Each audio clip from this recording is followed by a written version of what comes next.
Hello, everybody. Welcome back to Messari Happy Hour, Episode 9. As always, we're going to kick it off with a quick disclaimer. All opinions expressed by our hosts and our guests are merely their own opinions. They do not reflect any endorsements or opinions of their companies. This discussion is meant for informational purposes only. You should not take their opinions as investment advice, as you will be solely responsible for your own investment. Hosts and guests may hold cryptocurrencies discussed in this Twitter Spaces. Additionally, certain Messari employees are required to disclose their holdings, which is updated monthly and available at our website. I will throw that up via tweet as we kick off. So full slate this week. We're going to start off with the news of last week, which was the Tornado Cash fallout. For a quick background, obviously sanctions were rolled out by OFAC and other government entities, which caused a stoppage on Tornado Cash. Transactions were stopped. And as we dove deeper into the week, we also got the news that some developers were arrested. So throwing it to the group, let's start off with just general thoughts on what the implications may be in both a practical and legal sense.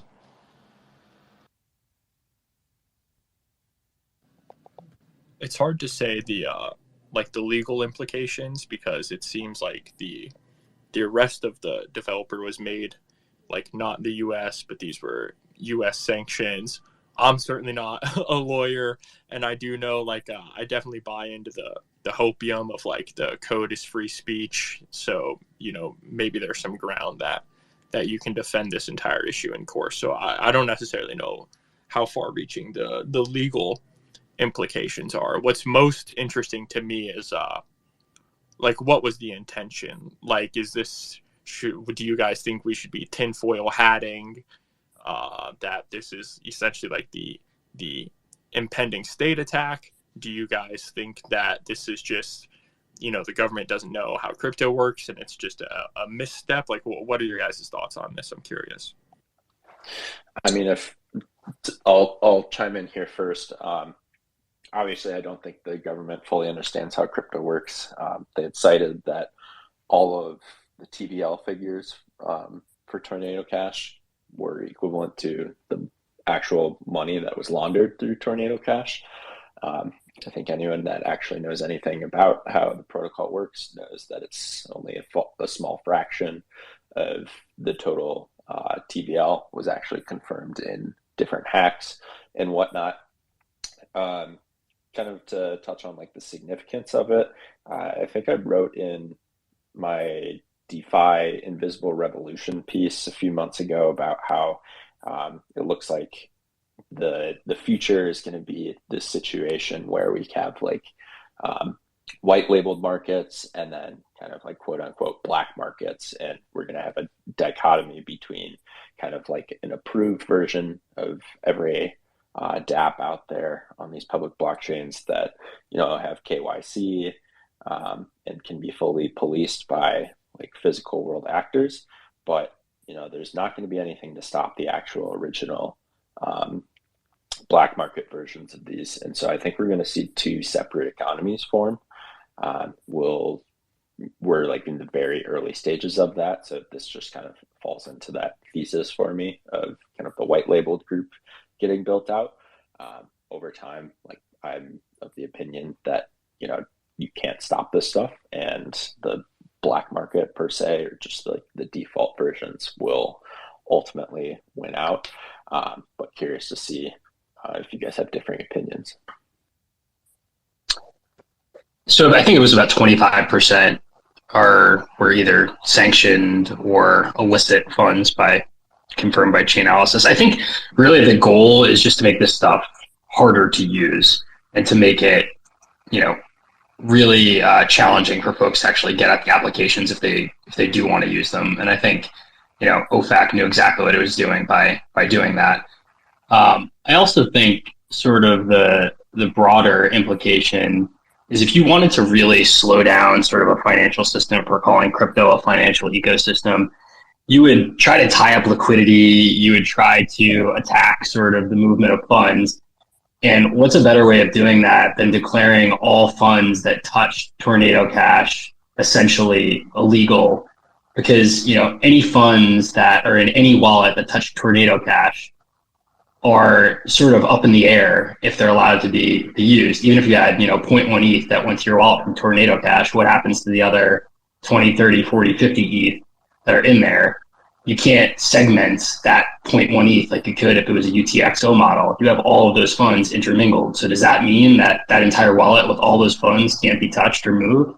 It's really sort of a tricky legal gray area. So, I think the government unintentionally is sort of like thrown, a lot of question on the liquidity of the whole ecosystem now. So I don't know if that's the intention, but it's certainly one of the byproducts, I think, right now. That's like, though, right? Because like on traditional banking rails, you're pretty much allowed to go do whatever you want. Like let's say you're sending a Swift transaction or whatever across to wherever, right? The impetus is basically to prove, hey, like person A to person B, that was bad actor, right? It's not like you're blocking it at the kind of the transaction layer. Like whereas Ethereum transaction is really just a rail, just a piece of technology to say I can send token A from person A to person B. And like sanctioning and like blocking stuff at the kind of like validator level and stuff like that, like it's a different paradigm which we haven't seen before, which is like, just another layer up of like, call it, I don't know, like government ability to control stuff, which is actually like a relatively like new approach territory that's even more controlled than our current environment. So like I do think like we're taking a couple steps into like a dangerous territory, with these actions. And it's not like a great design, but like, I don't think it's necessarily like we're headed down the dark road, right? But it's definitely like, whether it's through misunderstanding or whatever, it's definitely like it's a step in the wrong direction, right? But curious to hear what you guys kind of think around, like where are we going like further out? I mean, I think there's other implications around in DeFi land, but like from a government control perspective, like it's definitely a bigger tool than they've had before, and definitely a dangerous one. Mike? Well, yeah, okay. It kind of depends how far you want to take this, right? So I think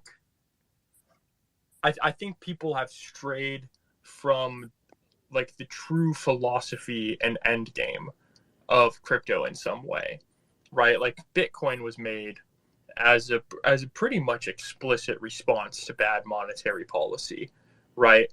And a lot of other things came out of reaction in that. And, the ecosystem has evolved, and then we all got excited trading JPEGs and all of that. But, one of the things that I tell to a lot of like my friends who are like crypto curious and stuff like that is I say, hey, like if you could buy a house, if you had good economic prospects, if there wasn't high inflation, state control, like if the dollar was good money, right, then there wouldn't need to be a Bitcoin or an Ethereum, right? It would probably manifest more as advanced fintech than as a sovereign layer of execution, settlement, computation, and value transfer, right? But this is the direction that the ecosystem has gone because the state has failed to deliver on a lot of things, right? So I think if you start to think ETH is money, Bitcoin is money, well, what does the state have a monopoly on? The state has a monopoly on force, and the state has a monopoly on money.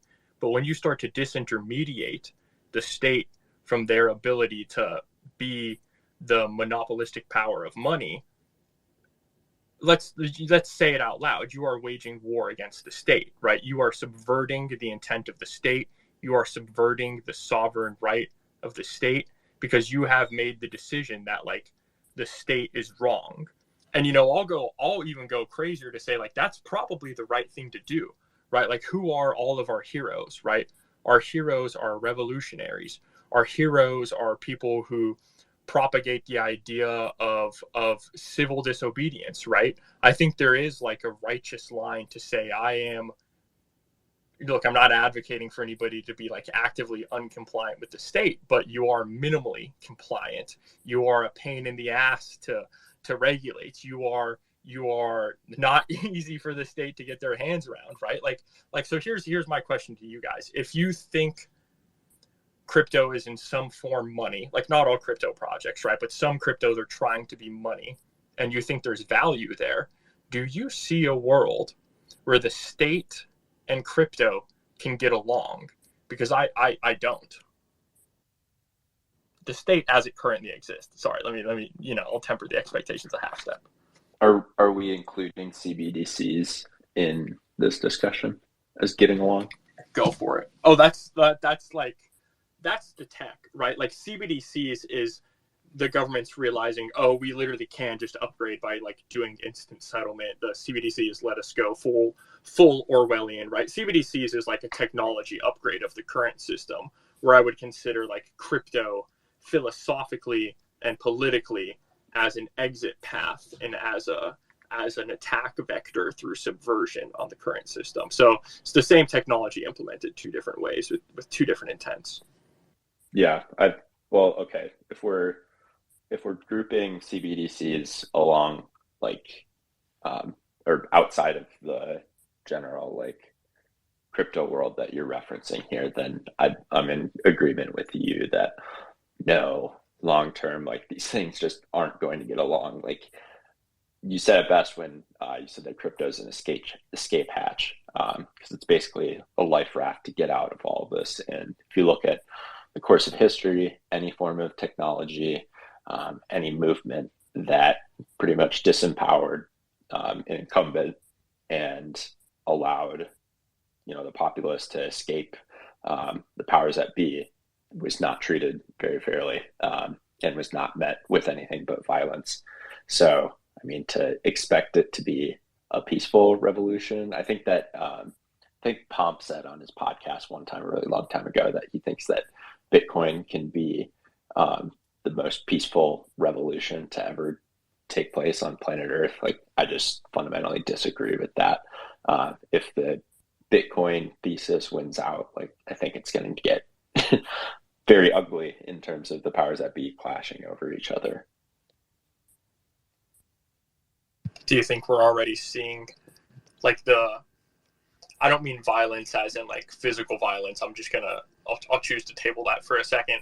But do you think you're like the sanctions, not to like say anyone was right or wrong, but like Canada retroactively punishing people for receiving Bitcoin because Bitcoin can be used like for a level of political opposition, right? So do you think these actions, like if I was a state and I didn't know a lot about crypto, but I knew it was a problem, I knew it was probably not aligned with my interest as the machinations of the state, this is probably what I would do. I would say, oh, I can blame North Koreans for this one. Oh, I can blame some treasonous truckers for this one. Oh, I can whatever, So this seems like the conflict has begun. It's just we're crypto native, so we know the nuances that they don't know. So we lose their intent. We think because the policy is bad that there may be good or bad intent. My argument here is there's probably actually bad, malicious intent to the crypto ecosystem, but they're not intellectually in the place yet where a crypto native might recognize that. I have a question for you then. So let's say, I agree with a lot of your thesis, as it plays out, but let's say, is in the simplest form, is crypto too small and can you kill it right now? Like through enough regulation right now, could you actually, have we reached the escape velocity, I guess is the key question, right? Yeah. What do you think, Mike? Dude, that's the $1 million question. Actually, I don't know. I think it's one of those things where like Bitcoin prides themselves in being the most decentralized, but the question isn't who is the most decentralized coin. The question is who is sufficiently decentralized, right? There could be a world where no coin became decentralized and resilient enough. There could be a world where it's just Bitcoin ETH. It could be 40 coins. We actually don't know where that line is because the attacks by the state are like incompetent as of right now. So I am bullish on the incompetence of the state, if that means anything to you, but I don't know, to be honest with you. None of us know. I don't think so, unfortunately. I mean, if you could have, Terra and Luna collapse overnight and have no impact on the broader financial markets or the broader economy, yes, crypto as a whole is much bigger, but because we have so little ties to the actual real world today, the government could, presumably if they wanted to, decide to hamstring crypto, and it wouldn't have an effect on almost anything else that, politicians and other folks really care about today, because we don't have those ties in that we're trying to, work so hard to really build. So here's a question to you. Are those ties like upstream or downstream, right? Like the way my life works right now, so I'm speaking very anecdotally, is I get paid in dollars, I buy crypto, and I never sell. I trade crypto, right? But that I have my net worth, my earning income, all of that stuff. I run leverage, so 120% of my net worth is in crypto at all times, right? Like I don't have any downstream use of my crypto, right? Crypto is downstream of my fiat income. So for me, if my crypto wealth went to zero, that wouldn't change any of my real world behaviors, because I do set aside enough money to pay rent and buy groceries, right? So it depends on flows. So if crypto is winning mind share, I assume most people will be more like me, where it's not like they go dollar, crypto, dollar. Then crypto events impact dollar events downstream. But if it's just dollar crypto, and that's what it means to win the war, to win the hearts and minds, to win the psychological battle that is monetary premium, right? Then maybe crypto winning means that a crypto crash does nothing to the real economy, because nobody pulls out of crypto to go into the real economy. They're like, screw that, Yeah, but it's kind of like when equities go down, right? It's not that everyone's selling; it's just that equities are so much less valuable that people feel less wealthy and they spend less money in aggregate, and the economy goes down because of it. But what I think could be an interesting use case, as we start to get more ties in the real economy, is when you have more people start doing what you're doing. Maybe not running leveraged books, but start directly going from their paycheck to, I'm putting 1% to 5% in crypto. And then you start getting more people who have a vested interest in crypto and do care if it goes down. So how does that happen? Is that having it, sort of automated in 401ks like Fidelity is trying to do, or others? I don't know. But I think you need to just, and it will happen over time, but we need to get continually more people to actually have a percentage of their net worth in there, because that's how you get people to care, and that's how you get eventually the government to care and not have them try to meaningfully shut it down. And it's happening, but I don't think we're there yet. I'm interested to hear what you guys think, though. I think it's like, if you play out what our bull thesis would have been, right? It would have been, make crypto more approachable to more users, right? Whether that's Tom's 401k or whether that's like just a different app for people to use and things like that. I think where it's going to get challenging, though, is that we're actually like making crypto harder to use, right? You look at what Aave blocked their front end, right? Because of these sort of sanctions and all sorts of stuff. So if we like start blocking the front ends and making like the accessibility of crypto really, really hard to use, I don't think we're going to be able to get to the point where we're like the political ambitions might be there from the Michael Kremer class, right? Where they want the sort of sovereign money, the sort of sovereign individual as thesis, right? But if you don't really have the usability tools, and we've kind of like ostracized even be able to make them, like you can't even put them on the App Store, the front ends are geofenced, all this kind of stuff. I do see that as being a challenge unless we kind of like do stand by the fact that like, okay, yeah, this is code and people are allowed to use code. Unless people are allowed to use this stuff, it definitely is going to be challenging until you get the political pressure to overturn some of this sentiment. Let me full send a hot take here, right? Like how wide sweeping do you think the crypto movement actually ends up being? So if you can think of it one way, Coinbase launching these DeFi wallets, partnering with Circle and all of that stuff brings crypto to like the normal class of people. But then you can also look at the other side of that and say Coinbase, who is an army of highly intelligent, mission-driven, phenomenally like talented people who are having a positive impact on the world, but they are by design incapable of being righteous against the state, right? Like they must comply with the state.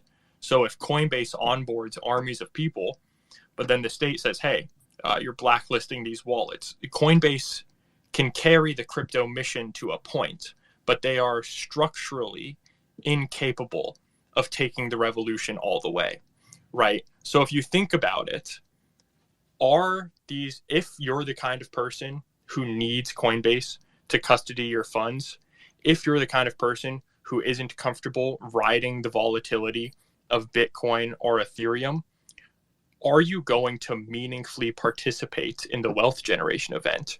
Are you going to meaningfully participate in the revolution?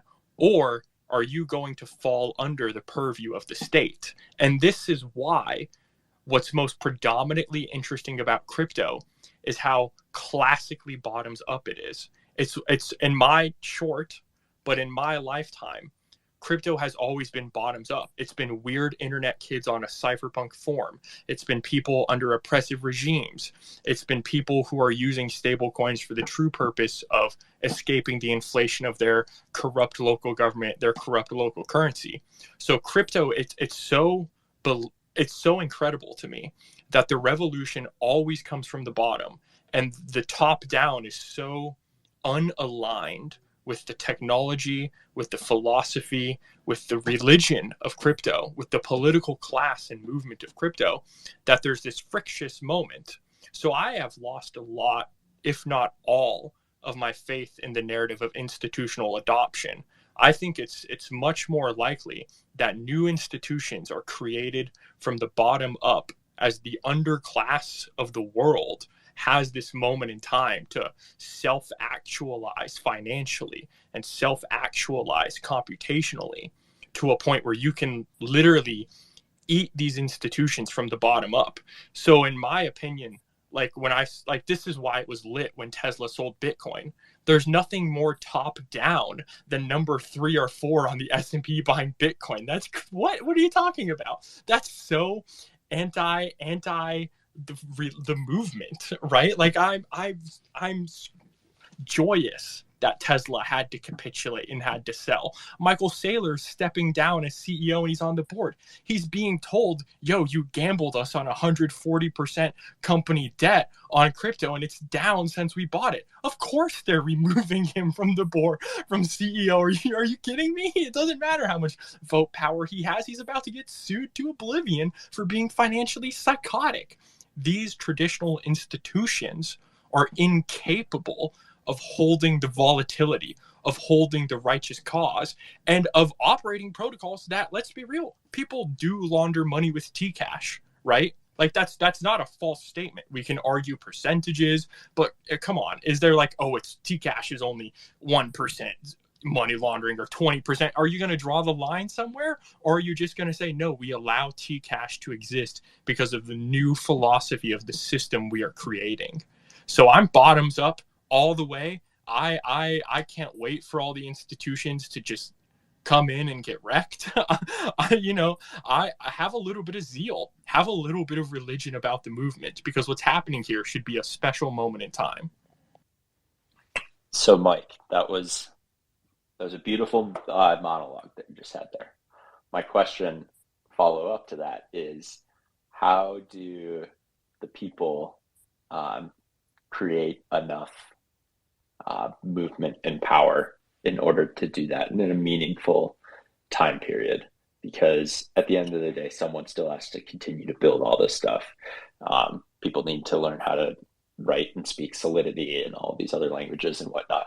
There is like a huge advantage of, being able to organize capital at scale at the level that these institutions can do, and like the speed that comes with that. So what does the bottoms up thesis of crypto mean for the long term? Yeah, it's really hard. It's a slow process. I think one of the things is Substack is eating away at traditional publications. YouTube is eating away at traditional media. But like, think of how long it took to get like a Mr. Beast who like is doing like spending movie budgets on YouTube videos, or a Casey Neistat. It's kind of funny because like YouTube had to get to a point where someone could become full-time with YouTube revenue, so then they can intellectually engage and they can put out better stuff, and then they bring money to the platform, which enriches the platform, which means people can now invest more in these projects. So it's literally, it's a grind. I think my answer to you is there's not like a simple solution.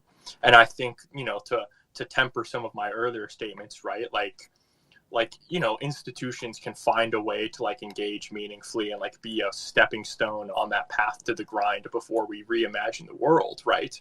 But it's a step by step grind. And this is why, like, I'll know crypto loses when like smart people stop doing it. But for right now, I feel like I'm surrounded by a class of some of the most impassioned, smart, young, excited people, and not even young in an age sense, but like everybody of all ages in crypto seems to have so much energy to them, which is not the case when I've worked in other places. So my sentiment check is, as long as we keep the energy high, as long as we have a little bit of faith, a moderate but important amount of zeal, I have faith we'll grind away and we'll get there. But it takes time for sure.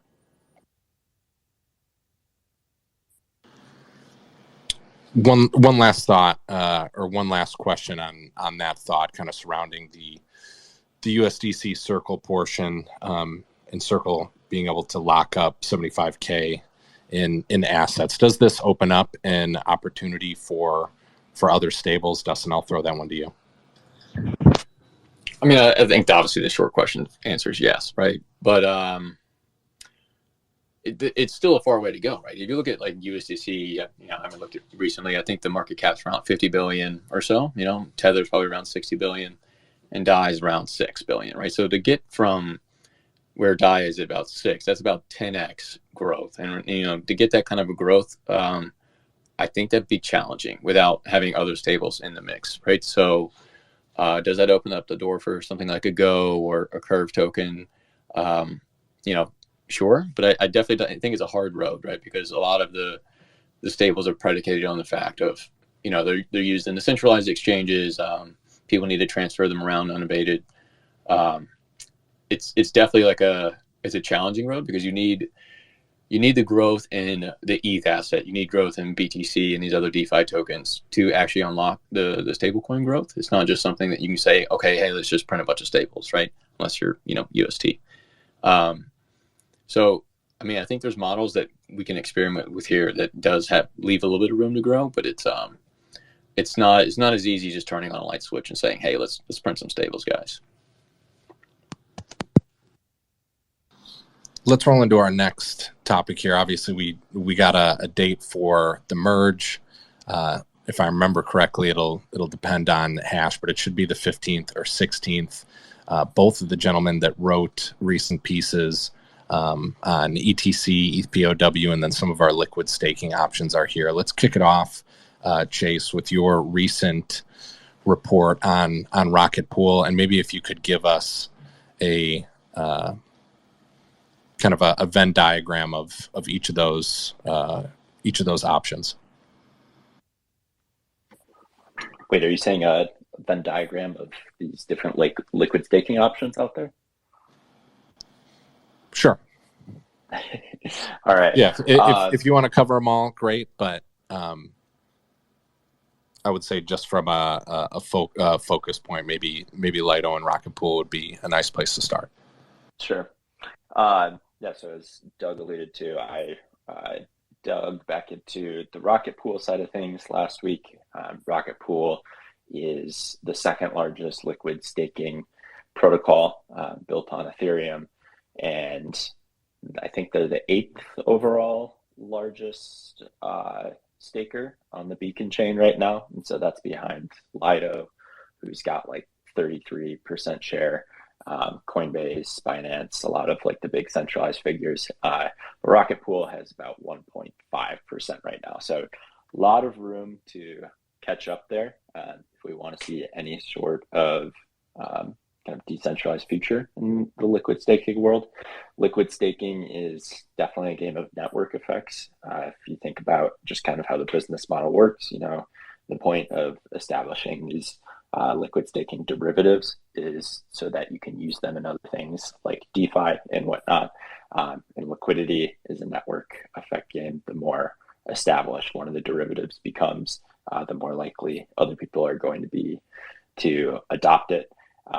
So while we want, like from an ethos perspective, multiple winners here, it's just naturally from an economic perspective, probably going to be concentrated around just a few key players.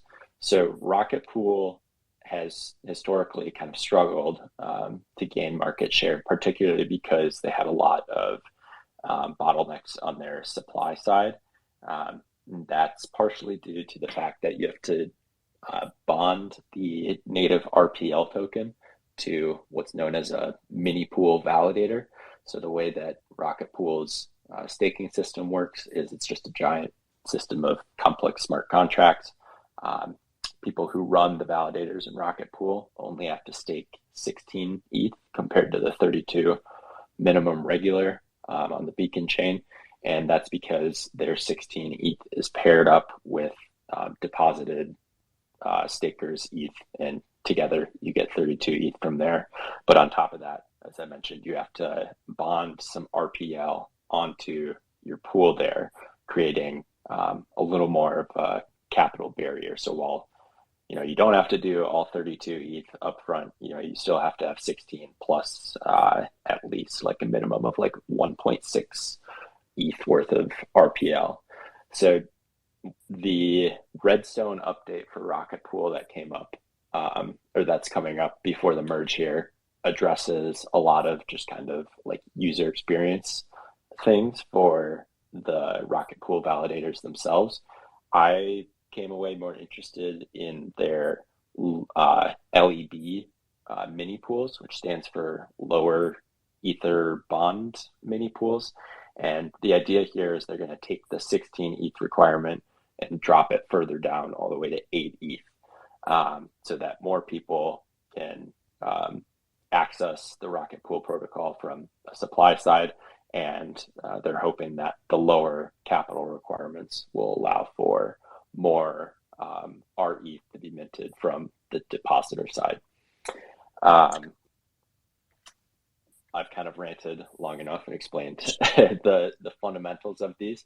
I think it's important to point out that Rocket Pool is a very different token economic model than Lido, who essentially just scrapes a little bit off of their staked yield and distributes it to their treasury. So if you're interested in diving more into these, I think that's a crucial spot to start with.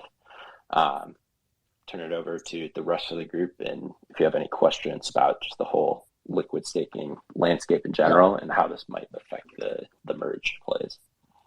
So I have a broader question for the group based on that, Chase. So after the merge and after, presumably ETH is throwing off some yield to these staking derivatives, where do we think, overall staked sort of tokens move to, and sort of what percentage of overall volume of Ethereum?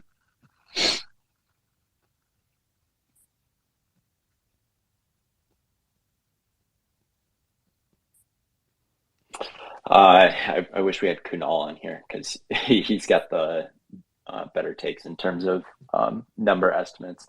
I think that I'm a little more bearish on kind of like the growth of stake derivatives than other people, just because the natural use of them is really only for leverage in DeFi and whatnot. Like you can't pay gas fees or block space or go and stake again with those stake derivatives. I think a lot of it's going to hinge on if someone like Lido is able to convince like different layer twos to accept their sequencer payments in the form of their Lido wrapped staked ETH, and provide like another actual use for that.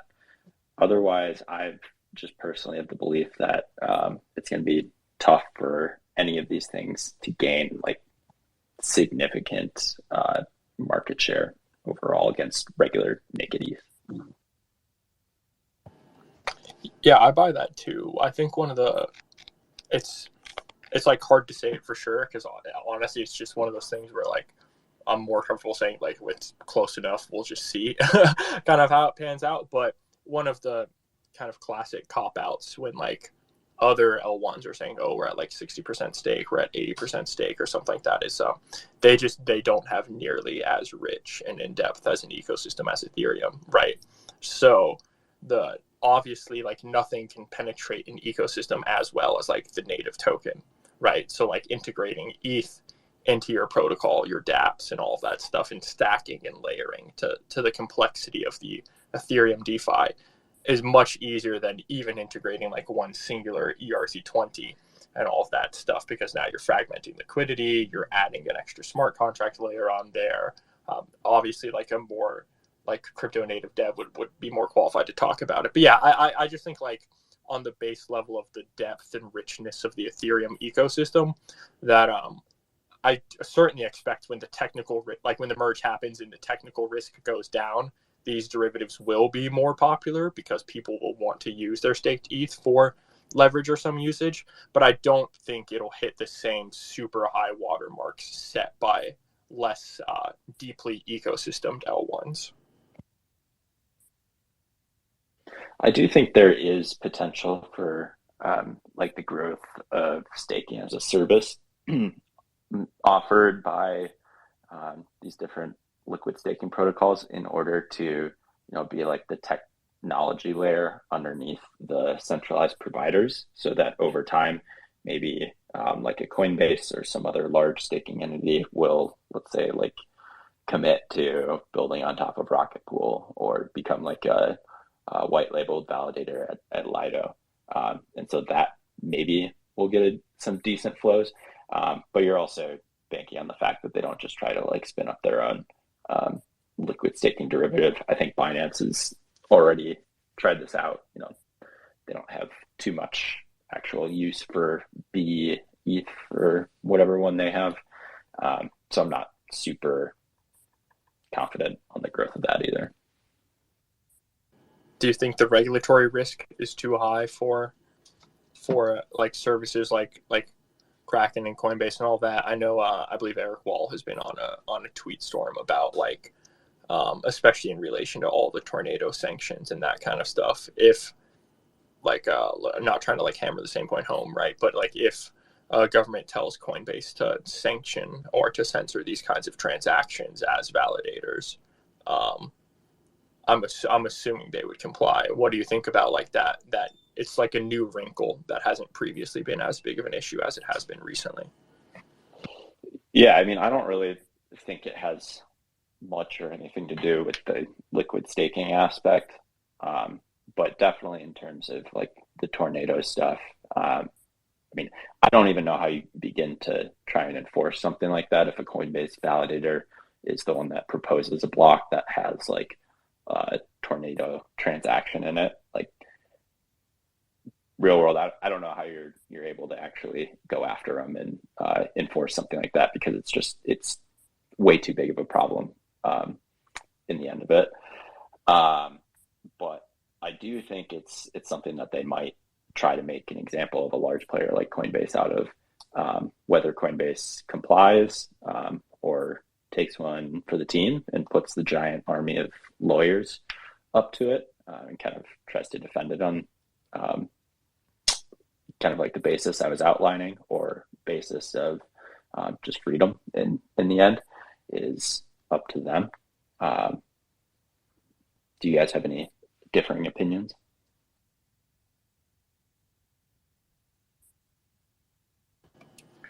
I think what's most interesting is like the user activated soft fork. So not even like kind of diverting past like the legal things, but do you think like where it becomes interesting is Eric Wall saying like, oh, if some validators through state pressure or personal preference or whatever start to choose to sanction, or not sanction but like censor different transactions, do you think the Ethereum community could even like it's hard, like you need to get a lot of social consensus to do a user activated fork, right? There's so many moving pieces. I can't, like in my head, I don't even know how that would happen. I'm excited by like the prospect and the conversation, obviously, but like, do you think we could start like surgically removing validators if things go weird? Does that change the liquid staking dynamic? Because, liquid staking centralizes behind some entity, but only someone as decentralized as like, Rocket or Lido thinks their mechanism over, and they stay in the good graces. Like it's such a dynamic social and economic and political problem. I was just wondering what everyone's developing thoughts on that might be. I do think the being a liquid staking, something like a Lido that has, I forget what they have, like 24 or so validators, right? I think it actually makes it a little easier to do that user activated soft fork, right? Because now it's almost like you got this governing body that essentially can dictate around like who these validators are and kind of like the direction they're taking, right? Versus not this thing super decentralized. You got thousands or hundreds, whatever it is, everyone coming to a consensus. In some ways, like I think, if you get a rise of liquid staking in ST-ETH, say, I'm just picking on Lido here, but let's say ST-ETH becomes really, really popular within DeFi and all sorts of stuff, and then that inevitable point or whatever comes in the future. I do think like that makes it a tad bit easier if we have like something like Lido that is decentralized, sufficiently decentralized, that does control like a pretty large, stake in the chain. Then I think it makes it a lot easier to kind of do that user activated hard fork if you need to.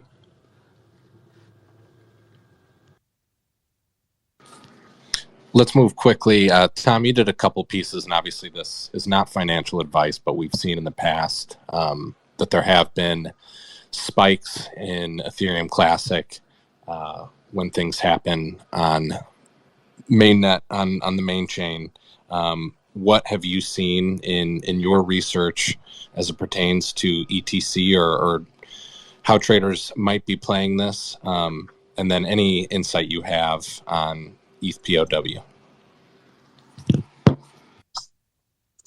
Yeah, again, let's just hammer home that not financial advice piece, but just to talk a little bit about how we've seen sort of traders positioning into the merge. So you've seen a lot of open options interest, call options in particular, which are betting on sort of the upside scenarios of ETH, concentrate around that 4,000 to 5,000 Ethereum dollar target price level, which is where the biggest amount of options have been traded. And those options are expiring at the end of September.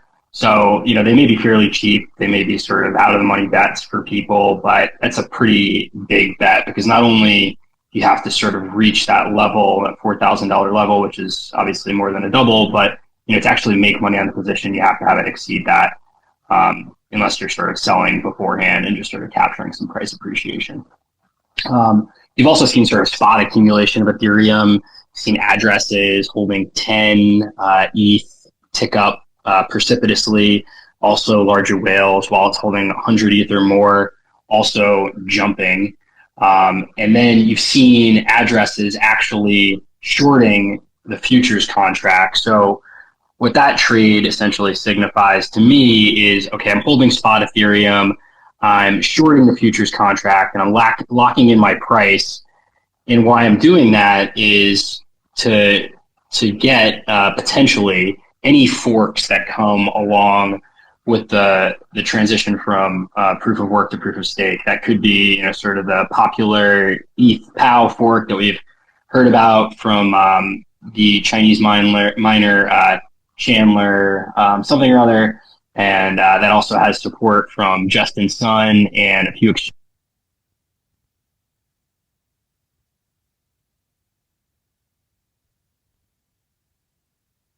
I think we lost you for a second. So sorry.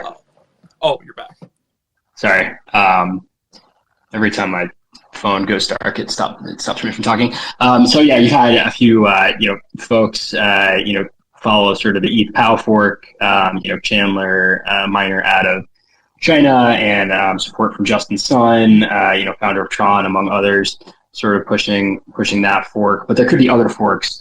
Galois Capital has said there could be as many as 4 or 5 different forks out of this. So, holding spot ETH will enable you to actually accumulate some of those. And I think it's important to note that only if you're holding that spot ETH in your own sort of wallet where you have access if you hold it through Coinbase or others, it's really actually up to Coinbase to decide, or that exchange to decide if they're going to distribute those whatever forks. So in the past, they generally have, but there have been situations where the assets have been so small or they've deemed them sort of meaningless that they actually haven't distributed the assets to users. They haven't indicated what they'll do here. It seems likely if there's anything of value, they will distribute it.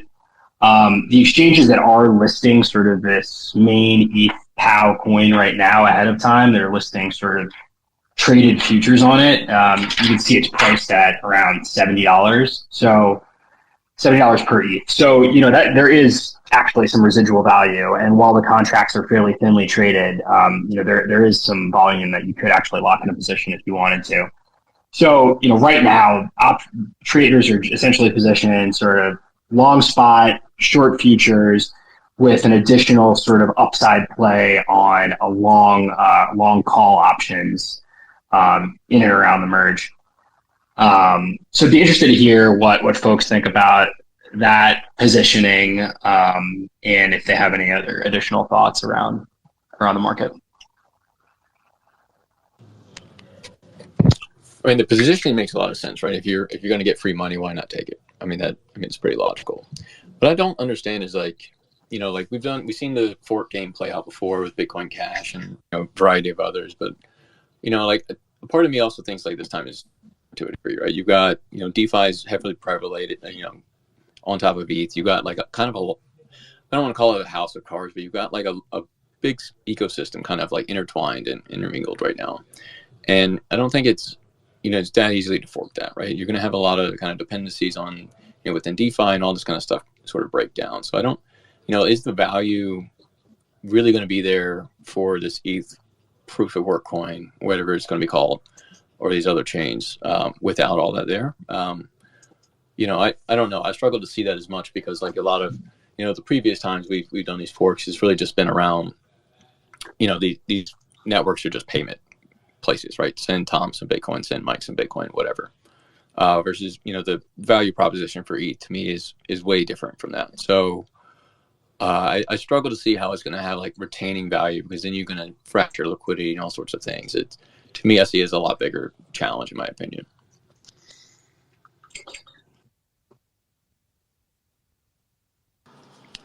Yeah. The point on liquidity fracturing, I think, is an interesting one because you're going to have folks naturally move to some of these other chains for at least a period.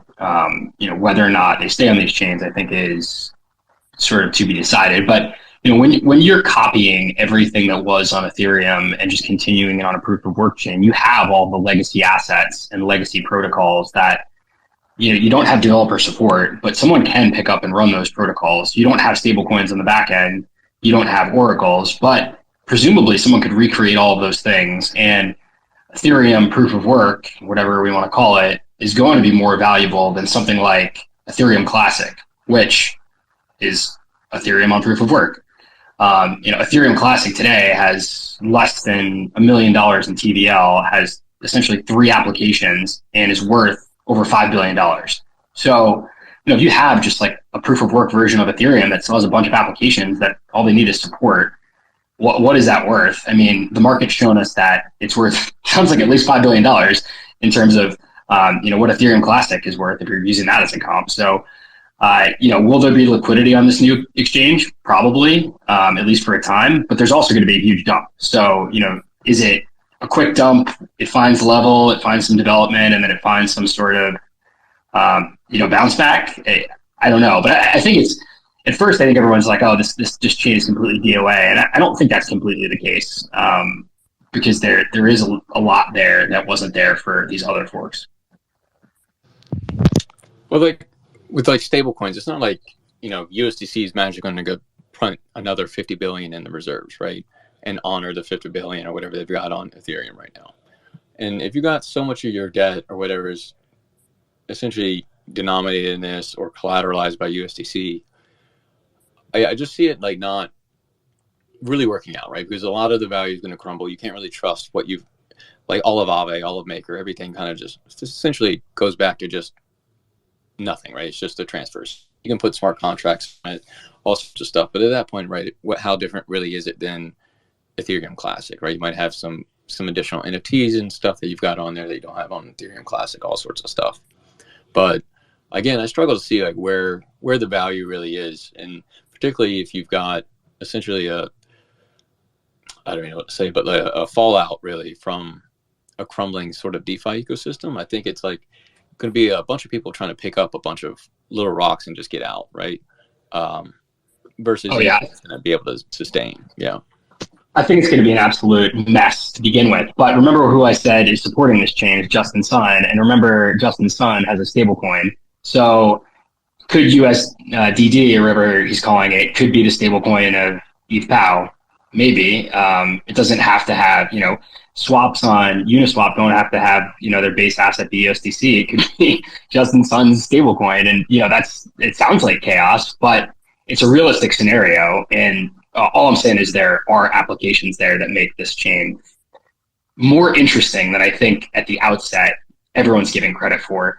Not to mention the fact you're going to have all of these sort of legacy assets. Like, when the chain splits, there's going to be two CryptoPunks. There's going to be the new proof of stake CryptoPunk, and there's going to be the old, ETH-POW CryptoPunk. And I'm not exactly sure who gets both versions of those. I think the person who holds it will get both versions. But in the future, will there be a market for ETH-POW CryptoPunks? Probably.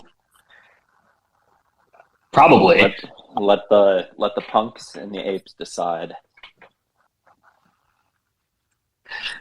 Anyway, there's a lot of the more you think about this ETH-POW situation, if you're even remotely interested in going down rabbit holes, I think it could cause a lot of chaos, but is open to a lot of interesting potential scenarios, none of which I think we all hope mess up what's going to be a cool day for Ethereum.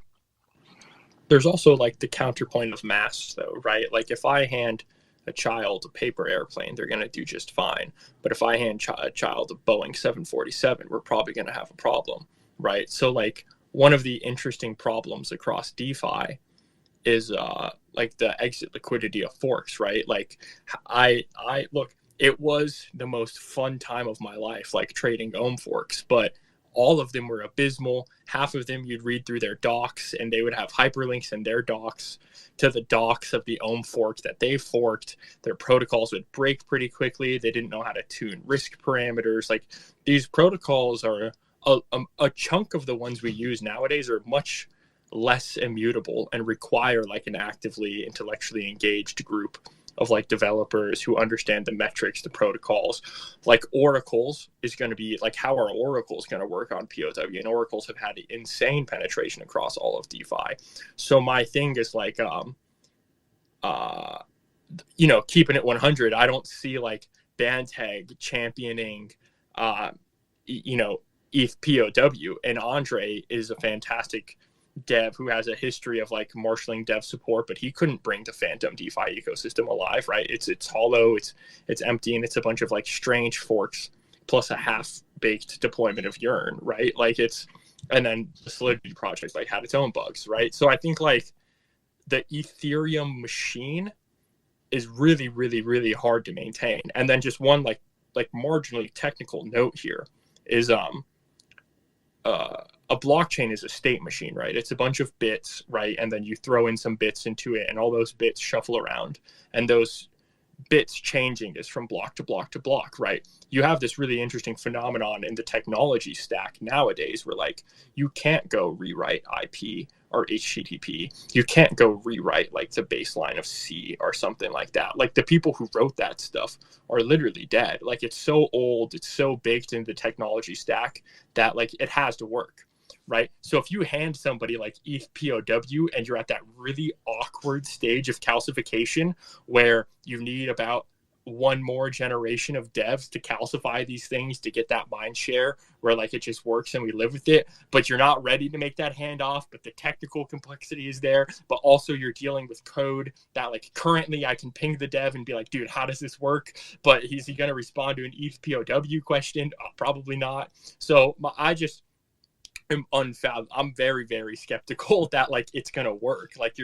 You're handing a nuclear reactor to some guys who know how to bundle firewood. I think the way that any devs on POW.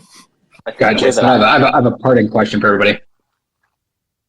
I think the way that I look at it mostly is Ethereum has historically been defined by being, you know, driven by the community and the innovators that are continuing to iterate on it and moving forward. We've seen, you know, with the DAO hack, you know, the social consensus went to where the brains went and where people were going to continue to iterate and push the chain forward.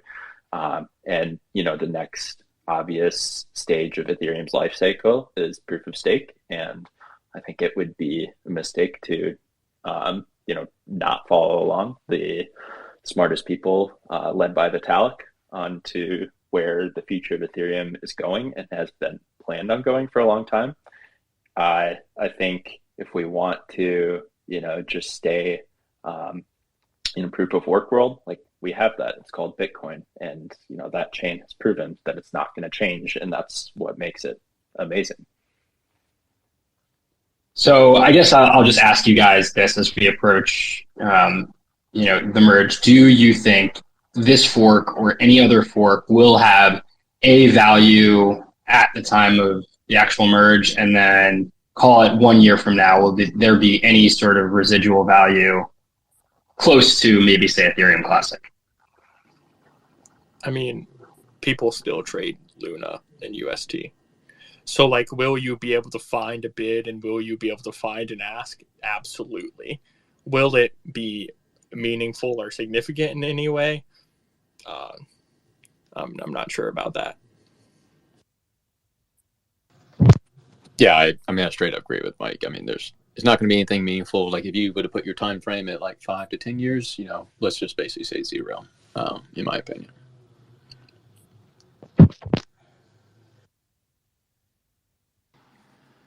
Tom, do you want to close us out with our last point here? Just give us your brief thoughts on the CPI update that happened this past month.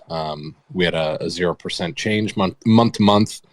Bullish on that information, or do we still have a long winter ahead?